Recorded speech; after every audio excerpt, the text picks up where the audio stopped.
Hello everyone, welcome back to my another blog. This is মৃত্তিকা from মৃত্তিকাস haven. সবাই কেমন আছেন? আশা করছি সবাই অনেক বেশি ভালো আছেন এবং সুস্থ আছেন, এবং আমরাও অনেক ভালো আছি।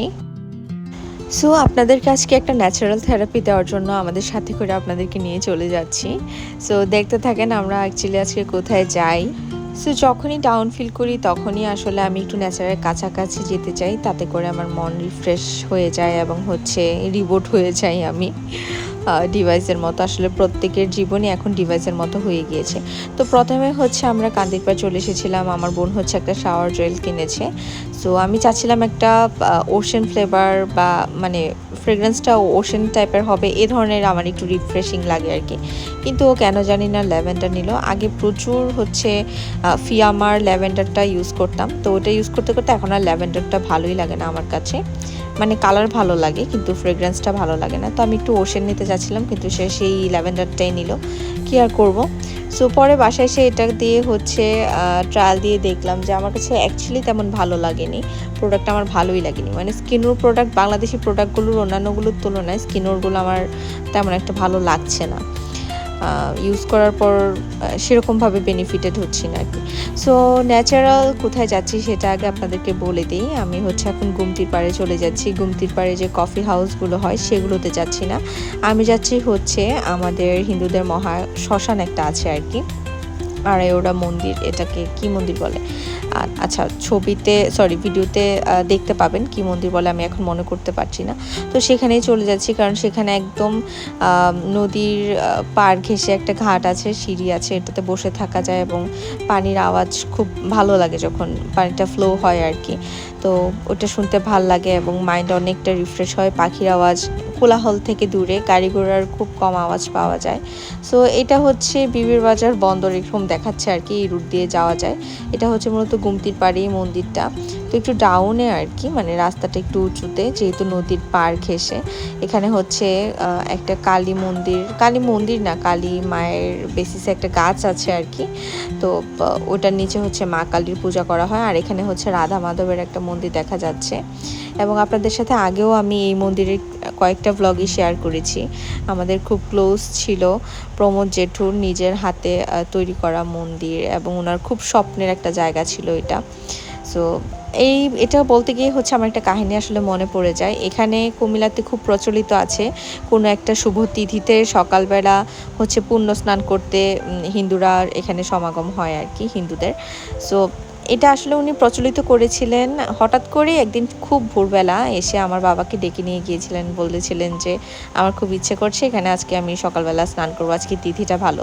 সো সেই থেকেই পরবর্তীতে এটা প্রচলিত হয় আর কি। আমার পাপা অলমোস্ট সবসময় এই স্টোরিটা বলে যে ওনার কি মনে হয়েছিল বা কি হয়েছিল, সেই থেকে উনি এখানে আসে। সো এখানে এসে ঘাসগুলো এত সুন্দর লাগছিল। আর এগুলো মেবি করবি ফুল, যতটুকু আমার জানা আছে, মানে মনে হচ্ছে আর কি। বা অন্য ফুল হলে আপনারা অবশ্যই কমেন্ট করে আমাকে জানাতে পারেন।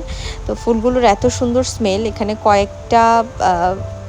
কয়েকটা কালারেরই কয়েকটা শেডেরই ফুলগুলো আছে এবং সবগুলোরই খুব সুন্দর স্মেল। তো ঘাস দেখে ভাবলাম একটু খালি পায়ে হাঁটি, খুব ভালো লাগছে। ঘাসে আসলে খালি পায়ে হাঁটতে খুব ভালো লাগে। এবং এখানে গীতা পাঠও হচ্ছিল। আমি জানি না ওনারা কারা, হয়তো বা আশেপাশের বা দূর থেকেও হয়তো এসেছে। তবে বিকালের পরিবেশটা খুব সুন্দর ছিল, একেবারে অন্যরকম। খুবই আই সোদিং প্লাস হার্ট মেল্টিং। এত ভালো লাগছিল আমার। সবসময় আমি যখনই ডাউন ফিল করি আমার এই মন্দিরে গেলে আমার সব থেকে বেস্ট লাগে। সো এখানে এসে একটু ঘোরাঘুরি করে গাছপালাগুলোকে দেখলাম, খালি পায়ে হাঁটলাম, প্রণাম করে নিলাম, সব কিছু করে নিলাম। সো অনেকবার এসেছি, কিন্তু আজকে অ্যাকচুয়ালি যে জন্য ডাউন ফিল করছিলাম আমি সেটার অ্যান্সার পেয়ে গিয়েছি এখানে এসে। আমি কখনো রাধা মাধবের মন্দিরটাকে আসলে খোলা পাইনি। সো আমি আসলে জানতে চাচ্ছিলাম ডিপ ডাউন যে আমার ভিতরে কি চলছে। সো আমি যখন প্রণাম করতে যাচ্ছিলাম আমি গিয়ে দেখি যে মন্দিরের দরজা খোলা এবং সব কিছু খোলা। So this is a sign, sometimes আপনাকে প্রকৃতিও সাইন দেবে যে আপনি যেটা নিয়ে সেটা নিয়ে টেনশনের কিছু নেই বা এরকম কিছু একটা। তো এখানে একটা ছোট বাছুর ঘাস খাচ্ছে। আমার তো গরু এত ভালো লাগে, স্পেশালি ওদের চোখ এত বেশি মায়াবী যেটা বলার মতো না।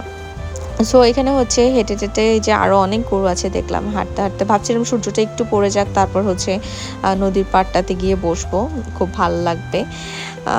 আসলে যেরকম ভেবেছিলাম খুব বাতাস থাকবে, বাতাস ছিল না, বাতাস বাদে বাকি সব কিছু খুব বেশি এনজয় করেছি। এত সুন্দর পাখির আওয়াজ ছিল, মানে সব কিছু মিলে খুব ভালো লাগছিল। এবং ওই যে যেমনটা বলেছিলাম পানির ফ্লোয়ের একটা শব্দ, মানে জল যখন বয়ে যায় ওটার একটা শব্দ, ওটাও খুব ভালো লাগছিল। তো সব কিছু মিলিয়ে ওভারঅল খুবই মানে একদম রিফ্রেশিং এবং খুবই ভালো লাগছিল। সো এই যে আকাশটাও খুব সুন্দর হয়ে আছে। তো আমি মনে মনে ভাবছিলাম আমরা যখন কক্সবাজার গেছি এরকম আকাশই দেখতে চেয়েছিলাম, কিন্তু কেন যে পাইনি। যাই হোক, এখন পেয়ে গিয়েছি, সেজন্য মনটা ভালো হয়ে গিয়েছে।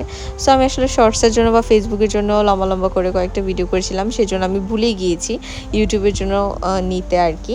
সো ভাবলাম এগুলি আপনাদের সাথে একটু শেয়ার করে দিই যে কেমন দেখেছিলাম বা কী।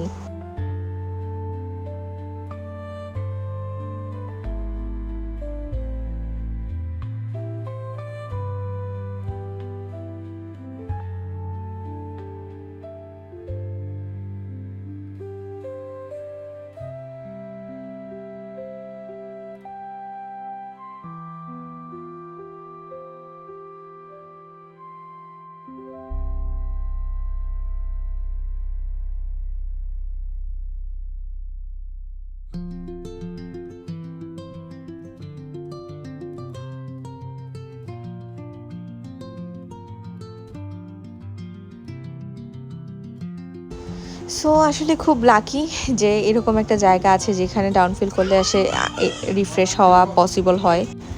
তারপর এই তো বাসায় চলে গেলাম, অনেকক্ষণ ছিলাম বিকাল টাইমটা, তারপর হচ্ছে বাসায় চলে গিয়েছি আর কি। তো বাসায় এসে চাটা খেয়ে নিলাম।